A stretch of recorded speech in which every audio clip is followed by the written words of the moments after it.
하나님께서 오늘 우리에게 주신 말씀의 제목은 밤을 깨고 나오는 인생이라는 제목으로 함께 말씀을 나누겠습니다. 본문 말씀 창세기 32장 24절 말씀 함께 봉독하겠습니다. 시작. 야곱은 홀로 남았더니 어떤 사람이 날이 새도록 야곱과 씨름하다가. 아멘. 지난주까지 32번의 시간을 통해 에베소서의 말씀을 함께 나누었고, 이제 오늘부터 당분간은 본문을 자유롭게 정해서 주제 설교 형태로 말씀을 전하려고 합니다. 오늘 우리가 함께 나눌 말씀은 창세기 32장 24절 말씀입니다. 야곱이 홀로 남았더니 어떤 사람이 날이 새도록 야곱과 씨름하다가. 이 짧은 한 구절은 단순히 어떤 한 사람이 야곱과 씨름을 했다라고 하는 단순한 사건을 기록해 놓은 것이 아니라, 지금까지 자신의 생각과 자신의 방법으로 기준으로 살아왔던 야곱의 인생이 오늘 이 밤에 이 한날의 순간을 통해서 완전히 바뀌는 전환점이 되는 시간이었고, 동시에 오늘 본문을 통해서 우리의 신앙의 본질을 이해하고 정리해 줄 수 있는 매우 중요한 말씀이다라고 생각할 수 있습니다. 오늘 말씀을 통해서 하나님이 내 인생의 어두움을 어떻게 다루시는지, 그리고 우리를 어떻게 빛 가운데로 이끄시는지 발견하고 깨닫는 시간이 되시기를 바랍니다.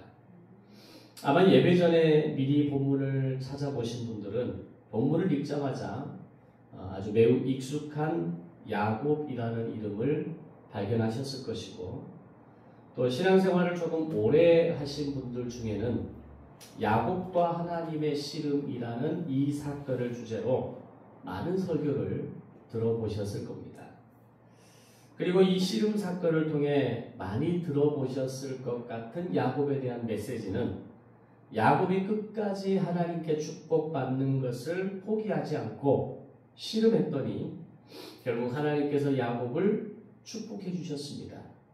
따라서 우리도 하나님께 복받는 것을 포기하지 않고 끝까지 씨름하듯이 하나님께 간구하면 반드시 하나님은 우리에게 복을 주시는 분이시기에, 우리도 야곱처럼 우리의 기도와 간구에 응답하실 때까지 끝까지 기도해야 됩니다. 라는 말씀의 내용으로 들어보셨을 겁니다. 물론 우리의 간구에 끝까지 응답하실 때까지 기도하라, 맞는 말씀입니다. 그것이 기도의 원리이고 우리가 기도하는 중요한 원칙이기도 합니다. 그런데 오늘 본문이 단지 그것을 이야기하기 위해서 기록한 것이 아니라는 것을 오늘 설교를 통해서 아시게 될 것입니다. 만약 본문이 단지 그것만을 말씀하시기 위해서 기록된 메시지라면 우리는 하나님을 내 욕망을 이루기 위한 수단으로만 사용하려고 할 것이고, 지금 한국교회가 깊숙하게 빠져있는 소위 무속신앙, 기복신앙의 모습을 정당화하는 말씀으로도 사용할 수 있을 겁니다. 우리가 먼저 알아야 할 중요한 사실은, 하나님은 결코 우리의 기도 응답 자동 ARS 시스템이 아니라는 것입니다. 또는 지니의 램프 같은 소원 성취 버튼도 아니라는 것을 알아야 됩니다. 하나님은 인간을 창조하실 때부터 인간과 교제하기를 원하셨고, 하나님께서 만드신 많은 피조물들이 있지만 그 가운데 인간에 대해서만 인격적인 관계를 통해서 맺으시고 우리의 이야기를 들으시고 우리에게 말씀하시는 분이시라는 것을 우리는 점검해야 됩니다.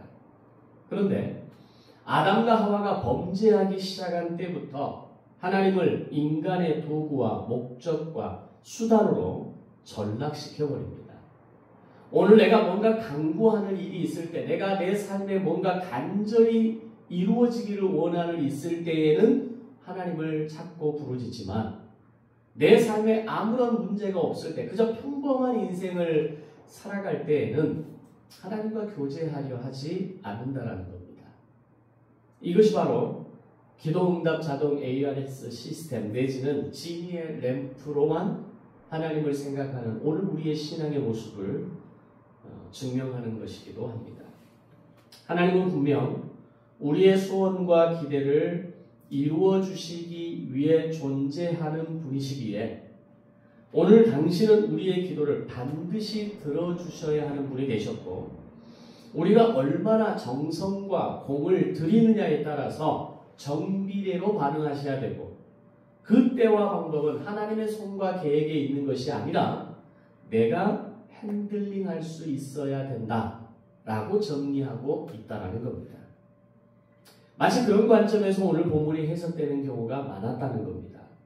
그런데 본문은 훨씬 더 깊은 차원에서 이해하기 위해 다가서야 하고 우리의 인생에 있어서 가장 치열한 영적 전쟁이 무엇인지 그리고 하나님께서 우리의 삶에 어떻게 개입하시는지를 나타내는 말씀입니다.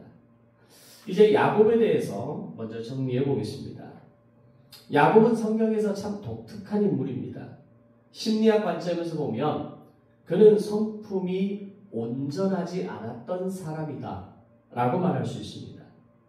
자신의 목표와 욕심을 채우기 위해서 형 에서를 속였을 뿐만 아니라 아버지를 속였고 외삼촌 라반을 속이면서 끊임없이 삼촌과 다투는 인생으로 살았던 사람입니다. 그의 인생 전체가 오늘 본문이 있기 전까지 호시탐탐 기회를 노리면서 부모와 형제와 가족을 속이는 삶을 살았다는 겁니다. 이것만 봐도 그가 온전한 정신상태를 가진 사람이라고 말하기는 어렵습니다. 굉장히 욕심이 많고 목표 지향적이고 성공하기 위해서는 수단과 방법을 가리지 않는 그런 사람이 바로 야곱이었습니다. 거기에 더해서 한 여인에 대한 집착은 무서울 정도였습니다. 자기가 얻고자 하는 여인을 아내로 얻기 위해서 14년을 머슴처럼 일합니다. 이 정도면 사랑이라기보다는 집착이고 스토커 수준이라고 봐도 될 정도로 그의 사랑은 집요합니다. 물론 여성들의 관점에서 보면 정말 이렇게 순수한 사랑으로 한 여인만을 바라보면서 그렇게 사랑할 수 있는가? 나도 그런 사랑을 받고 싶다 라고 말할지 모르지만 건강한 사랑의 개념으로 보면 사실 그것은 좋은 사랑이라기보다는 목표를 얻기 위한 투쟁적인 사랑이고 전투적인 사랑이다 라고 말할 수 있는 겁니다. 그런 관점들에서 보면 야곱은 정신분열이고 공격적 성향을 가진 사람이고 지극히 사기꾼 기질이 다분한 사람이다 라고 정리할 수 있는 겁니다. 그런데 그럼에도 불구하고 우리가 이상하게 생각해야 되는 것은 하나님은 그를 끝까지 놓지 않으시고 붙드셨다라고 하는 겁니다. 그 이유가 뭘까요? 좀 더 이해를 높이기 위해서 야곱을 세상적인 기준으로 보면 어떨까요? 그는 상당히 매력적인 사람이었습니다. 머리도 좋은 사람이었고 얼굴도 요즘 말로 이쁘장하게 잘생긴 사람이었다라고 말할 수 있습니다. 무엇보다도 사랑하는 여인을 위해서 수년 동안 묵묵히 봉사할 만큼 매우 열정적인 남자였습니다. 라헬은 그 야곱의 사랑을 지키기 위해서 평생을 다투는 인생을 삽니다. 4명의 여자가 한 집안에 살면서 12명의 자녀들, 1명의 딸까지 총 13명의 자녀들과 함께 지지고 볶고 살아가는 그 인생 속에서 야곱이 그 중심에 있었다는 겁니다. 그의 어머니 리브가도 그의 형 에서보다는 훨씬 더 야곱을 더 사랑했다라고 말할 수 있습니다. 한마디로 여자들의 기준에서 보면 야곱은 멋지고 매력 있는 사람이었습니다. 그런데 문제는 야곱이 가진 그 매력이 문제 그 자체였다는 겁니다. 그는 자신의 인생에서 많은 부분에서 자신감이 넘치는 사람이었습니다. 자신의 인생의 모든 문제를 스스로 해결할 수 있다고 여겼고 모든 상황과 문제를 자기중심적으로 바라보고 해석하고 살았던 겁니다. 그래서 그의 삶은 끝없이 씨름의 연속으로 이어져 갔다는 것을 볼 수 있습니다. 물론 야곱을 그렇게 만든 것은 야곱 자신만의 문제는 아니겠죠. 그의 어머니 리브가도 한 몫을 단단히 했을 것이고 어쩌면 그의 아버지 이삭도 그 역할을 하지 않았을까라는 생각을 합니다. 생각해 보십시오. 아무리 야곱이 형 에서처럼 꾸몄다 할지라도 그의 팔에 털을 갖다 붙이고 형 에서처럼 목소리를 굵게 하고 뭔가 그럴듯하게 바꿨다 할지라도 부모가 자식을 못 알아볼까요? 아무리 눈이 어두워진 이삭이라 할지라도 지금 이 자식이 에서인지 야곱인지 구분하지 못했을까요? 저는 눈 감아줬다라고 생각을 합니다. 이 모든 것을 작당한 것은 어머니 리브가였지만 그걸 묵인했던 것은 어쩌면 그의 아버지 이삭이었고 그런 이삭과 리브가의 편애로 인해서 철저하게 자기중심적으로 성장하고 그 성향을 가지게 된 사람이 야곱이었다는 겁니다. 그게 야곱의 인생이었고 성장이었고 오늘 본문이 있기 전까지 야곱의 시간들이었습니다. 자, 그런데 그런 야곱에게 아주 특별한 상황이 벌어집니다. 오늘 본문은 야곱은 날이 새도록 씨름했다라고 기록합니다.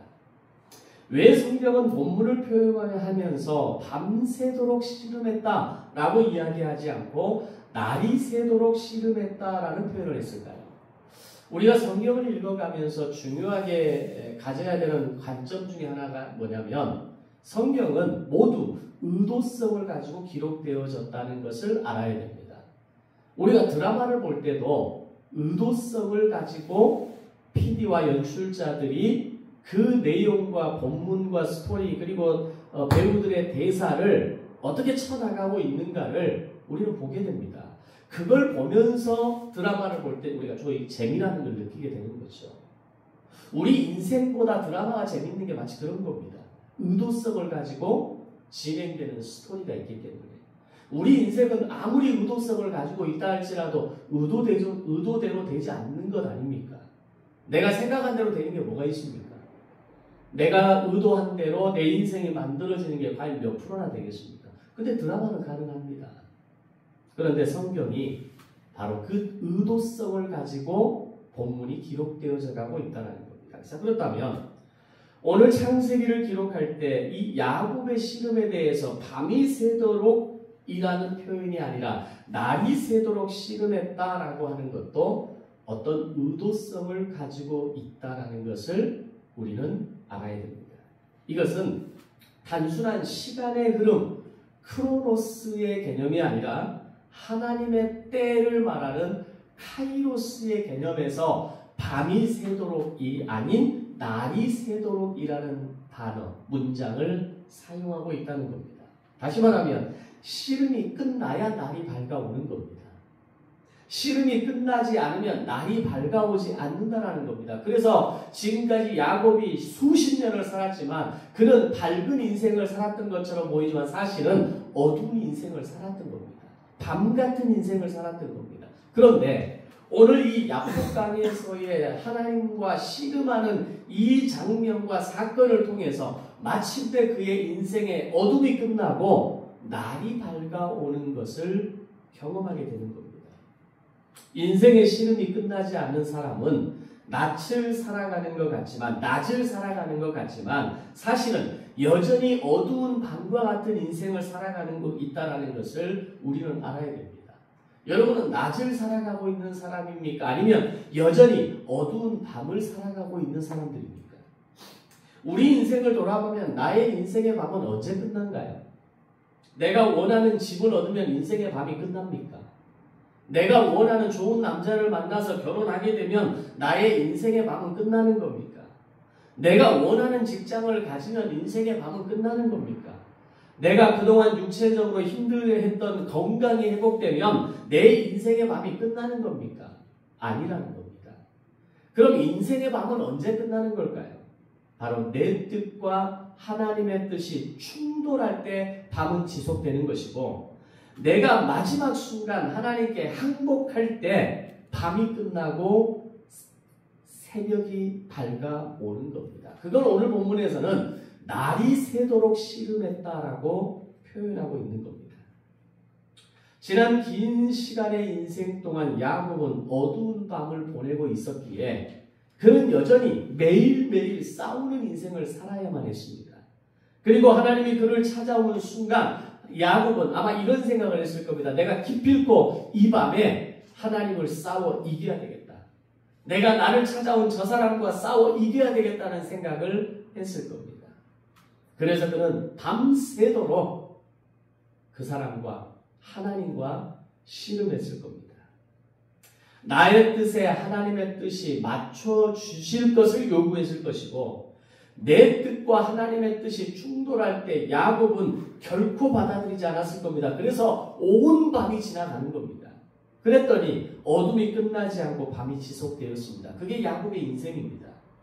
그것이 바로 야곱의 지난 인생 시간 속에서 경험한 어둠의 시간이었습니다. 그게 아버지를 속이는 시간이었고 형을 속이는 시간이었고 형 라본 삼촌을 속이고 그 다투는 인생을 살았고 이제 자신의 인생에 있어서 형 에서와 다시 경쟁 구도의 삶으로 살기 위해서 지금 형을 찾아가는 이 여정 가운데 야복강에서 하나님을 만나게 된 겁니다. 그런데 아무리 싸워도 끝이 나지 않는 겁니다. 해볼 수 없다는 것을 느끼게 되는 겁니다.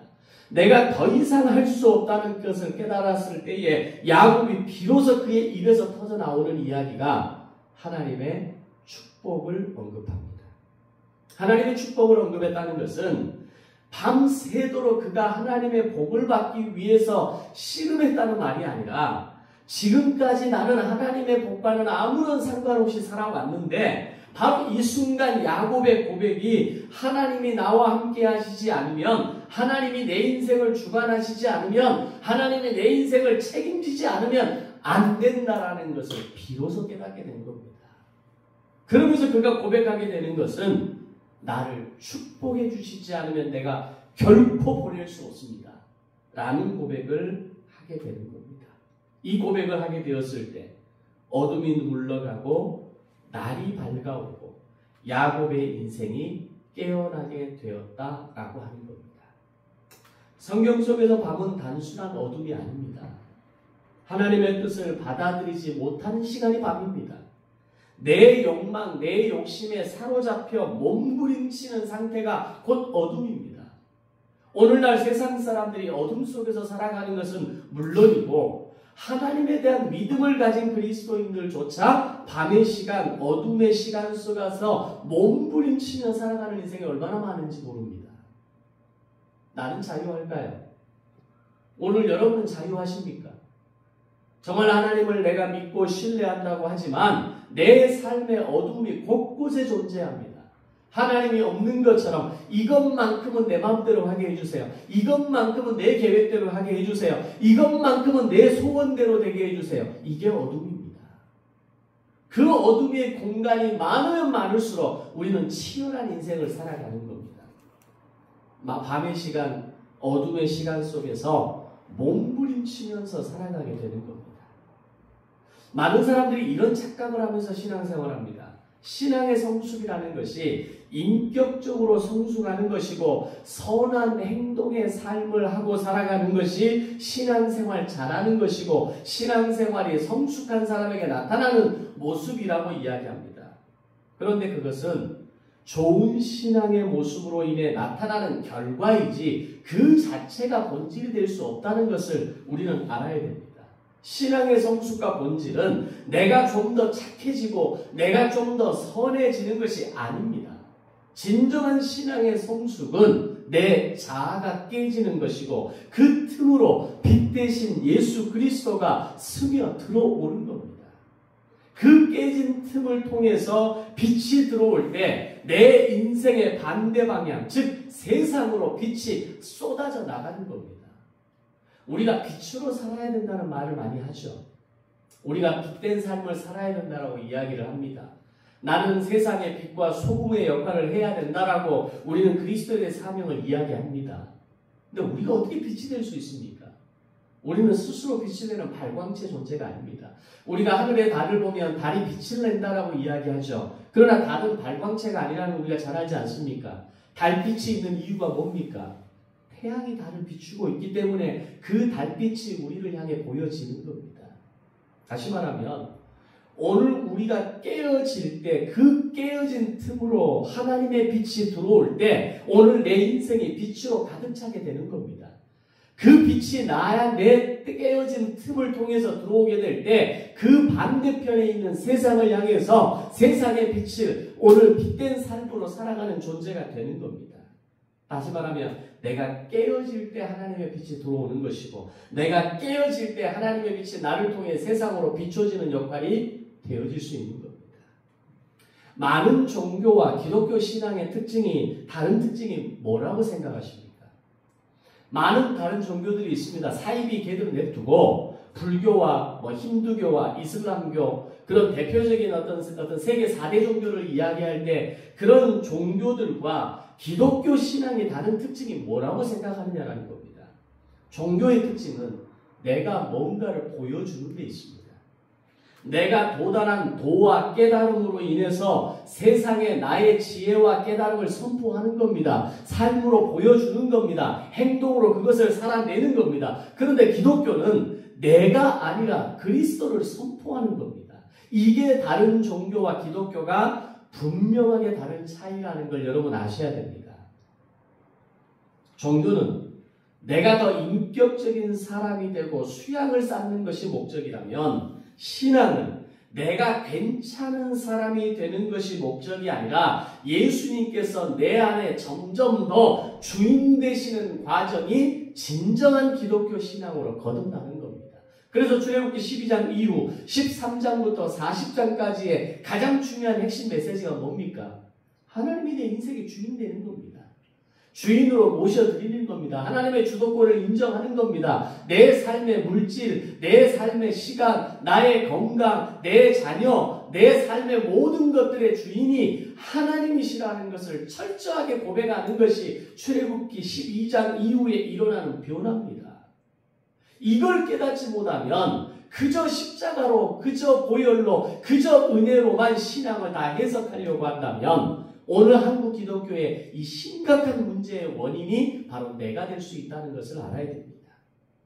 십자가와 보혈로 인해 구원받았다면 그 보혈의 능력으로 인해 내가 은혜받고 구원받은 백성이 되었다면 이제 나의 숙제는 또 보혈로 또 십자가로 내가 십자가를 지는 게 아니라 이제는 하나님이 내 인생의 주인이 되어지고 그 주권을 인정하고 그 주인 되심을 통하여서 내 인생을 내 인생을 통해서 하나님이 드러나는 인생으로 살아가는 것, 그게 오늘 우리가 가진 진정한 기독교 신앙이라는 걸 알아야 된다는 겁니다. 이걸 제대로 이해하지 못하는 사람들이 자꾸 기독교 신앙을 오해합니다. 하나님이 나의 주인이 되시기 위해서 하는 것이 아니라 내가 썩 괜찮은 사람이 되기 위해서 무던히 애를 쓰고 싸우며 살아가는 겁니다. 그들 중에 대표적인 사람들이 정광훈 같은 인간들이고 손현무 같은 인간들이고 김장한 같은 인간들입니다. 진짜 복음이 뭔지 모르니까 십자가만 이야기하면 다 그게 복음이라고 착각하는 겁니다. 십자가에서 멈추는 신앙이 아니라 은혜에서 멈추는 신앙이 아니라 그 십자가와 은혜를 가슴에 품고 그것이 나를 깨뜨림으로 인하여 주님이 내 안에 스며 들어와야 합니다. 그 빛이 내 안에 들어와야 합니다. 그래서 내 인생이 날이 새는 인생이 되어져야 한다는 겁니다. 분명한 것은 하나님은 나를 진짜 괜찮은 사람을 만드시기 위해 하나님은 우리의 밤을 쪼개기 위해 나의 인생에 찾아오신 분이라는 겁니다. 우리가 하나님을 찾은 것이 아니라 하나님이 우리를 찾아오셔서 씨름을 거시는 겁니다. 그래야 나의 어둠이 비로소 깨질 수 있기 때문입니다. 오늘 본문의 전후를 한번 살펴보십시오. 야곱이 하나님을 찾은 겁니까? 아니죠. 하나님이 야곱을 그 밤에 또 찾아오신 겁니다. 왜냐하면 그렇게 찾아오지 않으면 야곱의 어둠은 깨지지 않기 때문입니다. 죽을 때까지 어둠 속에서 살아가는 불행한 인생이 될 것이 뻔하기 때문입니다. 아마 이후에 이 야곱의 씨름의 사건을 통해서 야곱의 인생의 터닝포인트가 일어나지 않았다면 야곱은 또 형 에서와 경쟁하는 삶을 살았을 겁니다. 어떻게 하면 형보다 내가 더 많은 재산을 누릴 건가? 아니 어쩌면 내가 가지고 있는 이 4명의 아내와 13명의 자녀와 내가 가진 이 수많은 재산들을 보여주기 위해서 에서에게 찾아간 것은 아니었을까? 거기서부터 고민이 시작됩니다. 그러면 그렇게 가서 야곱은 또 어떻게 살았을까요? 또 형 에서와 경쟁하고 대결하고 그 가운데 내가 형보다 더 나은 사람이라는 걸 보이기 위해서 또 속이고 또 치열하게 살았겠죠. 야곱의 인생은 아니 오늘 우리의 인생은 그렇게 계속적으로 반복되어져 살아가는 겁니다. 자, 그 밤에 하나님께서 야곱을 찾아가셨습니다. 그런데 한 번 찾아오셨다고 해서 쉽게 깨어지지는 않습니다. 만약에 단번에 깨어진다면 그 자체가 은혜이고 복입니다. 오늘 본문에서 하나님이 처음 야곱을 찾아오셨다고 착각하시면 안 됩니다. 아마 하나님은 수없이 야곱을 찾아가셨을 겁니다. 그런데 야곱은 하나님과 씨름하려고 하지 않았습니다. 하나님, no touch, no comment. 더 이상 내 삶에 끼어들지 마세요. 하나님은 여기까지만 해주시면 됩니다. 여기부터는 제가 할 겁니다. 제가 살아온 방식이 편하고 제 생각이 옳은 거고 제 기준과 제 가치가 옳은 겁니다. 그렇게 살아오지 않았겠습니까? 그 결과가 4명의 아내고 13명의 자식이고 삼촌 라반을 이기면서까지 모은 재산이 그의 인생의 결과입니다. 그런데 문제는 그의 삶이 공허하더라는 겁니다. 어둠의 인생을 살아가는 사람의 특징은 공허합니다. 기쁨이 없습니다. 감사가 없습니다. 만족이 없습니다. 내일을 위한 기대가 없습니다. 그런데 오늘 이 밤에 하나님께서 야곱을 찾아오셨을 때 그 밤에 야곱이 깨어진 겁니다. 이미 그 사람이 은혜로 충분히 무르익었다는 증거이기도 합니다. 혹시 잘 익은 수박에 칼을 대보셨습니까? 칼을 대자마자 쩍 갈라집니다. 오늘 우리의 인생이 하나님의 말씀을 받아들일 수 있는 수준이 되면 내 인생이 깨질 수 있는 수준이 되고 날이 셀 수 있는 그런 어떤 순간이 무르익게 되면 하나님의 나를 찾아오시자마자 오늘 나에게 칼을 대시자마자 쩍 갈라지는 은혜를 경험하게 될 것입니다. 하나님은 그런 내가 무르익을 때까지 때로는 기다리십니다. 마침내 크로노스의 때가 되었을 때 야곱을 찾아가신 것처럼 오늘 우리를 찾아오셔서 크로노스의 때에 우리를 찾아오셔서 나의 어둠을 깨트리시고 나의 인생의 날을 밝게 하실 것입니다. 그렇게 하나님이 나를 깨트리실 때 사용하시는 연장이 있는데 하나님은 대표적으로 2가지 연장을 사용하십니다. 바로 환경과 말씀이라고 하는 연장입니다. 조금 더 구체적으로 하면 환경과 사람 그리고 말씀이라는 연장입니다. 우리의 환경은 때로 내가 감당하기 쉽지 않은 환경으로 다가옵니다. 때로는 우리의 인생에 내가 감당하기 쉽지 않은 사람들로 나에게 다가옵니다. 그거는 모르는 사람만이 아닙니다. 때로는 배우자가, 때로는 부모가, 때로는 자식이, 때로는 내가 정말 친하게 지냈던, 내가 사랑했던 나의 지인들이 그 환경과 사람으로 우리에게 다가오기도 한다는 겁니다. 그리고 말씀은 우리에게 은혜로만 다가오지 않고 때로는 우리의 마음을 불편하게 합니다. 여러분들이 제 설교를 들으면서 은혜만 받고 있다면 제 설교는 잘못된 겁니다. 제 설교를 들을 때 여러분의 마음이 불편할 때가 있어야 됩니다. 여러분을 흔들어 놓는 때가 있어야 됩니다. 여러분의 고집과 여러분의 생각과 충돌할 때가 있어야 됩니다. 그때 나는 교회를 떠나겠다가 아니라 그때 오늘 하나님이 나를 향해서 말씀이라는 연장을 사용하시는구나 라는 걸 깨달아야 됩니다. 말씀이 그렇게 나를 흔들고 나의 가치와 충돌하는 것에 대해서 우리는 인정할 수 있어야 됩니다. 그런데 우리는 환경과 사람에 대해서 이해가 잘 되지 않습니다. 말씀이 은혜가 아닌 나와 충돌하는 말씀으로 다가올 때 그 말씀을 수용하려고 하지 않습니다. 늘 환경 탓, 상황 탓, 사람 탓 그렇게 우리는 살아가고 있다는 겁니다. 그런데 우리가 하는 그게 하나님이 쓰시는 도구라는 것을 아셔야 합니다. 그럼에도 불구하고 우리의 밤이 깨지지 않으면 어떻게 될까요? 우리의 환경은 여전히 바뀌지 않을 것이고 나에게 붙여준 그 사람들은 바뀌지 않을 겁니다. 나를 둘러싼 어둠은 물러나지 않을 겁니다.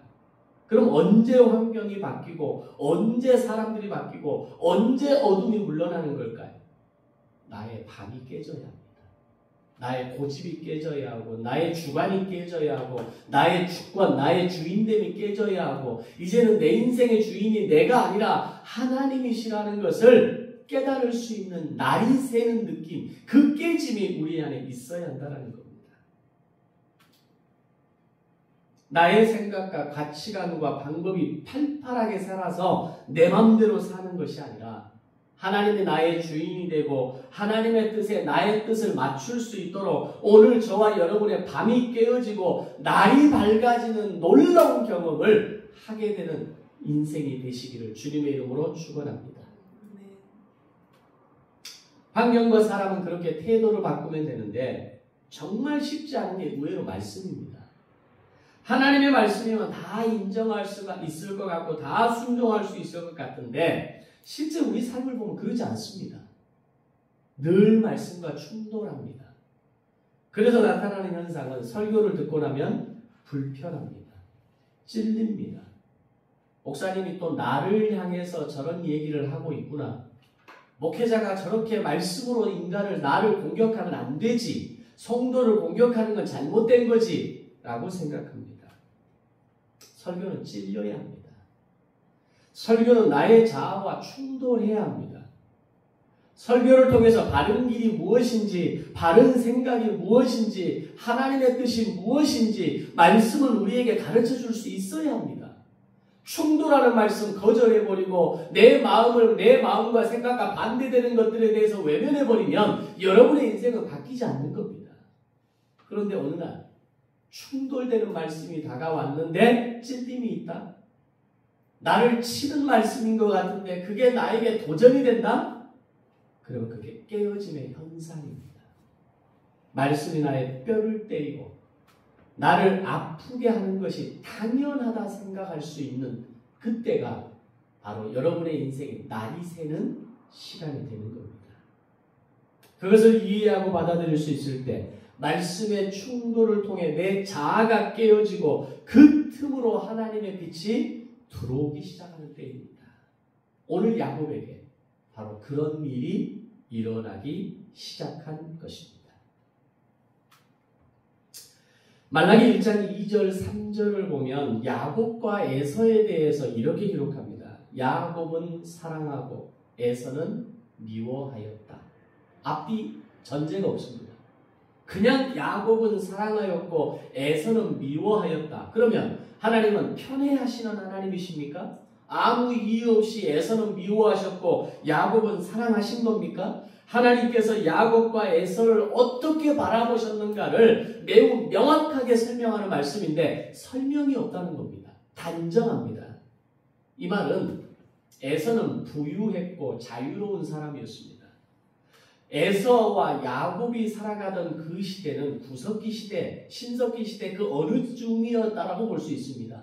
수렵과 채집을 하던 시기였기 때문에 짐승을 잡아 사냥하는 능력이 가장 최고의 능력 아닙니까? 그래서 우리가 영화 같은 걸 보면 짐승의 가죽옷을 입고 그 털옷을 입고 있는 사람은 거의 족장 수준 아닙니까? 에서가 그런 수준이었다는 겁니다. 그런데 에서를 하나님은 그냥 내버려 두십니다. 야곱이 그런 수작을 벌일 때 하나님께서 에서를 보호하시고 에서를 지키시고 에서의 장자권을 뺏어가지 못하도록 에서를 보호하신 게 아니라 내버려 주셨다는 겁니다. 이게 굉장히 중요한 포인트입니다. 하나님은 인간을 향한 미움의 표현이 뭐냐? 방치입니다. 내버려 두심입니다. 만약에 우리가 아무렇게나 살아가는데 하나님이 나를 전혀 다루시지 않는다? 그건 지금 하나님이 나에 대해서 미움을 표현하고 있다는 걸 아셔야 됩니다. 이건 세상 사람들에 대한 내버려둠과 믿는 사람에 대한 내버려둠이 좀 다릅니다. 세상 사람들에 대해서는 우리가 생각하는 그런 우리의 연약함과는 전혀 다른 수준이죠. 그들의 죄악과 그들의 생각과 그들의 어떤 마음의 내용들을 보면 우리와는 상상할 수 없는 더 포악적이고 저급한 내용들이 많습니다. 하나님은 내버려 두십니다. 왜? 그들을 향한 하나님의 미움의 표현입니다. 그들을 포기하셨다는 게 아니라 버리셨다는 게 아니라 미움의 표현입니다. 오늘 우리를 향한 하나님의 미움의 표현도 있습니다. 나를 내버려 두십니다. 한두 번 말씀하셨음에도 불구하고 내가 깨닫지 못한다? 내버려 두십니다. 사실은 굉장히 무서운 겁니다. 만약에 우리가 아무렇게나 살아간다면, 만약에 그럼에도 불구하고 하나님이 나를 다루시지 않는다면 그것은 하나님이 나에 대한 미움을 표현하는 것이라고 생각할 수 있어야 됩니다. 하나님은 자신의 사랑하는 백성을 절대로 그냥 내버려 두지 않으십니다. 그래서 하나님은 나에게 환경과 사람을 붙이시고 말씀을 통해서 강하게 뼈 때리는 방법을 사용하시는 겁니다. 그런데 이 세 가지 방법, 크게는 이 두 가지 방법으로 내가 깨닫지 못한다? 그때 하나님은 내버려 두십니다. 그런데 하나님께서 에서를 미워하셨다는 것은 하나님께서 에서를 내버려 두셨다는 걸 의미합니다. 반대로 야곱은 끊임없이 하나님의 간섭을 받습니다. 이것은 하나님께서 야곱을 끊임없이 사랑하셨다는 이야기입니다. 그러면 그 말은 야곱의 행동이 옳았고 잘했다가 아니라 그의 행동과 결정에 대해서 하나님은 계속해서 다루시기를 원하셨다는 겁니다. 그것은 어쩌면 야곱에게 하나님이 포기하지 않으실 만한 어떤 분명한 그의 삶의 영역은 있었다라고 전제할 수 있겠죠. 환경과 사랑을 붙이실 때, 말씀을 통해서 그의 뼈를 때리실 때 뭔가 그래도 반응하는 게 그에게 있었다는 거죠. 그 정점이 야복강에서의 야곱과의 씨름이었고 결국 야곱의 환도뼈가 부러지는 고통까지 겪게 하십니다. 그게 하나님의 사랑 방식입니다. 환경과 사랑과 말씀을 통해서 아무리 갖다 붙여도 변하지 않을 때, 뼈를 때려도 깨닫지 못할 때 예서를 내버려 두신 것처럼 내버려 두십니다. 그 대표적인 사건이 뭡니까? 장자권 포기 아닙니까? 에서는 장자권을 포기할 때 아무런 양심의 가책을 느끼지 못합니다. 야곱이 형, 그 장자권 나한테 주면 이 팥죽, 이 붉은 죽, 우리가 팥죽이라고 변형을 하지만 엄밀하게 말하면 팥죽은 아닙니다. 붉은 죽, 좀 더 엄밀하게 말하면 렌틸콩 개념의 음식입니다. 그때 안 돼.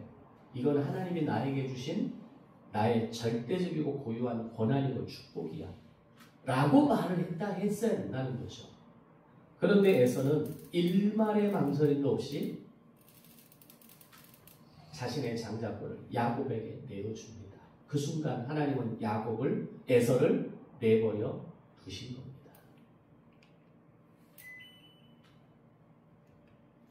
여러분 혹시 지금 하나님이 자꾸 여러분의 삶을 간섭하시는 것 같습니까? 환경으로, 사람으로, 말씀으로 계속 여러분을 찔러대시는 것 같습니까? 그것은 하나님이 여러분을 사랑하신다는 증거입니다. 만약에 아무런 찔림도, 뼈때림도, 환경도, 사람도 어느 누구도 나를 괴롭히지 않는다? 하나님이 나를 내버려 두심이라는 경고라는 것도 아셔야 합니다. 여러분을 찌르시고 때리실 때 거기에 응답할 수 있어야 됩니다. 나를 깨뜨리고 하나님의 뜻에 순종할 수 있어야 합니다.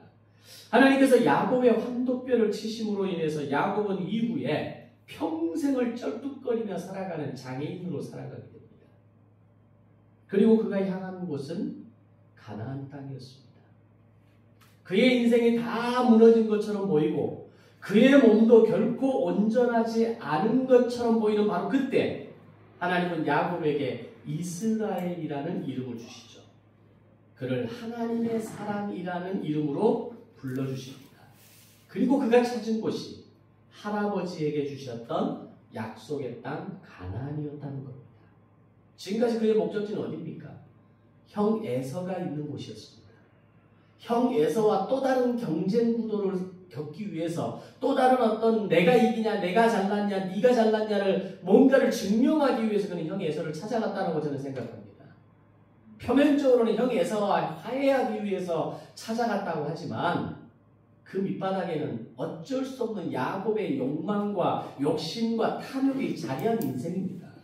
그런데 형 에서를 향했던 발걸음을 이 밤에 이 하나님과의 씨름 사건을 통해 날이 새었을 때 그가 향한 것은 할아버지 아브라함에게 약속해 주셨던 가나안 땅을 향해 갔다는 겁니다. 깨어지고 날이 밝아왔을 때 형 에서와 또 다른 경쟁 구도의 삶을 내려놓고 하나님의 약속을 찾아서 세겜을 거쳐서 약속의 땅 가나안으로 인생의 방향이 바뀌었다는 겁니다. 사랑하는 성도 여러분, 하나님께서 나의 뼈를 때리심으로 인해서 우리도 이 땅을 살아가는 동안 천국에 들어갈 때까지 절뚝거리는 인생으로 살아갈 수 있습니다. 뭔가 부족한 사람처럼, 뭔가 아직은 덜 익은 사람처럼, 그렇게 부족한 인생처럼 살아가는 것 같지만, 그래서 말씀이 때로는 아프게 고통스럽게 나에게 느껴질 수도 있지만 하나님은 끝까지 나를 포기하지 않으셨다는 증거가 바로 나의 인생의 절뚝거림입니다.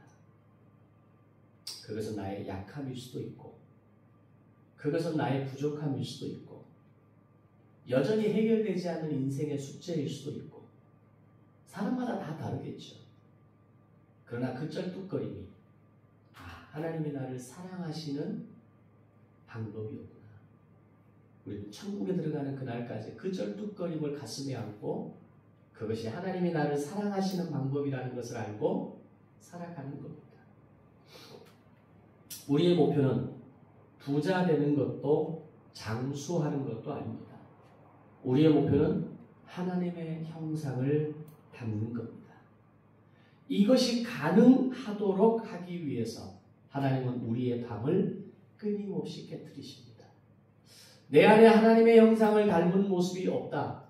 내 안에 성령의 열매가 자꾸 맺혀지지 않는다. 그것은 곧 내 안에 깨어짐이 없는 겁니다. 깨트려져야 합니다. 우리가 마음대로 내가 하고 싶은 대로 하고 살아가면 행복할 것 같습니까? 제가 가끔 그런 농담합니다. 내가 아직 못 해본 게 너무 많다고. 내가 하고 싶은 게 너무너무 많다고. 그런데 만약에 제 말대로 제가 진짜 하고 싶은 걸 다 하고 살아가면 저는 행복할까요? 자기 마음대로 사는 것이 진정한 자유가 아니라는 것을 알아야 됩니다. 오히려 하나님께 붙잡혀 사는 것이 참된 자유이고 하나님이 나를 깨트리심을 경험하는 것이 진정한 기쁨이라는 것을 깨달으시기를 바랍니다. 하나님은 오늘도 우리의 밤을 깨트리시기 위해서 찾아오십니다. 때로는 환경을 통해, 때로는 사람을 통해, 때로는 뼈 때리는 말씀을 통해 우리를 찾아오십니다. 그때 원망하지 마십시오. 피하지 마십시오. 오히려 이렇게 고백하십시오. 주님, 저의 밤을 쪼개시고 저의 자아를 깨트려 주옵소서. 그 사이로 빛이 스며 들어오게 하시고 마침내 빛 대신 예수 그리스도를 환하게 드러내는 저의 인생이 되게 하여 주옵소서. 여러분의 삶에 날이 새고 빛 대신 그리스도가 드러나는 복된 인생이 되시기를 주님의 이름으로 축복합니다.